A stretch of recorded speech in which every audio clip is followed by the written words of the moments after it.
இது ஒரு வேளை துக்கமாக இருந்தாலும் என்னுடைய சந்தோஷம் என்னன்னு கேட்டிங்கன்னா, அதிகமாக பிரயாணம் பண்ணுவார்.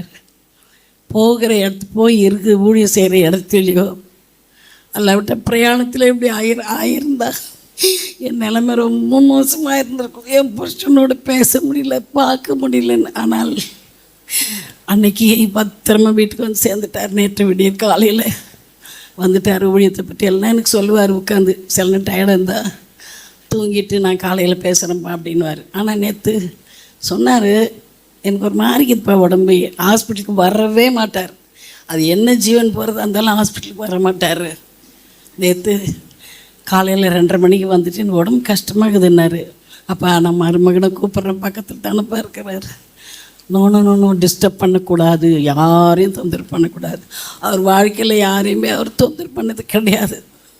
நான் சொன்னேன், அதிகாலை வேளையில் இப்படி வாமிட் பண்ணுறீங்களப்பா, இருங்க நான் ஒரே ஒரு கால் பண்ணிக்கிறேன்னு செல்லத்துக்கு தூரம் வச்சுட்டு என் கையை கோத்துட்டாருங்க. கையை கோத்துட்டு வானா யாருக்கும் சொல்ல, இங்கே பக்கத்தில் அசிஸ்டன்ட் பாஸ்டர் அவரை கூப்பிட்றேன்ப்பா. நோ என்ன நடந்தாலும் கர்த்தருக்கு நன்றி சொல்லு அப்படின்னாரு.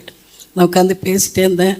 கொஞ்சம் கையை அமுத்தி விட சொன்னார். சுடு தண்ணி ஒத்துற வைக்க சொன்னார். வச்சேன். இதுங்கப்பா இப்போது மகனை கூப்பிட்றேன். நோ கர்த்தர் செய்ய நினைத்தது தடைப்படாது அப்படின்னு சொன்னார். எனக்கு கொஞ்சம் பயமாக தான் இருந்தது. ஆனால் ஒரு காரியம், அந்த கடைசி நாட்டில் நான் கிட்டவே இருந்தேன். அந்த ஒரு பாக்கியத்தை கர்த்தர் எனக்கு தந்தார். மாத்திரமல்ல, என்னுடைய வாழ்க்கையில் எனக்கு கிடைச்ச மாதிரி மாப்பிள்ளை யாருக்குமே கிடைச்சிருக்க மாட்டாங்க. தங்கத்திலே தங்கம், வைரத்திலே வைரம்.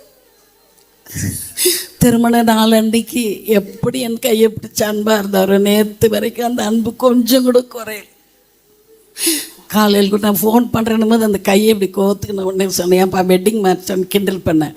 ஆமாம் அப்படின்னாரு. கையை டைட்டாக பிடிச்சிக்கிட்டாரு. நான் போய் ஃபோன் பண்ணக்கூடாது என்று சொல்லி அதே மாதிரி கடைசி வரைக்கும் ஜாலியாக தான் இருந்தோம். அவர் காலையில்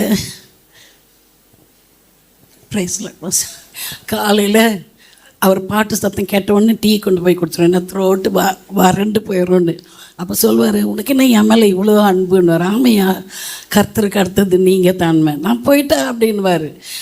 கிட்டத்தட்ட 3 மாதமாக அந்த மரணத்தை பற்றியே பேசிட்டு ஒரு நாள் கல்லறை கேட்டில் போய் நின்று ஜெபிச்சுட்டு வந்தேன்னார். எதுக்கு அங்கே போனீங்க? நான் ஒன்றுமே சாதிக்காமல் வந்து இது உள்ளே படுக்க போகிறேன்னாரு. வேண்டாம்ப்பா, அப்படிலாம் செய்யாதீங்க, எல்லோரும் அது உள்ளே போய் படுக்க போகிறவங்க தான். ஒருத்தர் முந்தினோர், ஒருத்தர் பிந்தினோர் அப்படின்னு சொன்னேன்.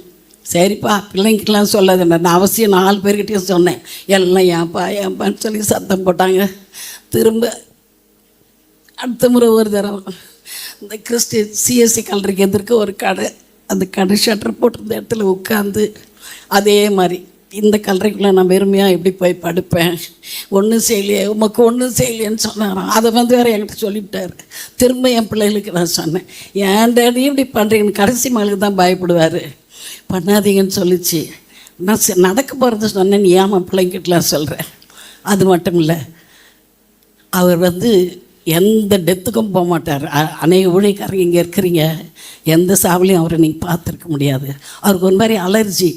எல்லோரும் அழகுது, இப்படி கூட்டமாக உட்காந்து பார்த்தா அவருக்கு பிடிக்காதுங்க.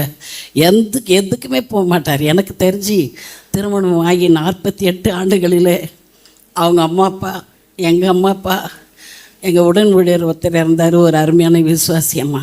இந்த 6 இடத்துக்கு தான் அவர் போக வேண்டிய நிர்பந்தம் ஆகிப்போச்சு. அப்போ ஒரு நாள் நான் விளையாட்டாக கேட்டேன், எப்பா ஒருவேளை நான் செத்தா கூட நீங்கள் இருக்க மாட்டீங்களாண்ணா. நோ கற்பனை பண்ணாத, உனக்கு முன்னால் நான் போவேன்னு சொல்லி நேற்று போயிட்டேன்.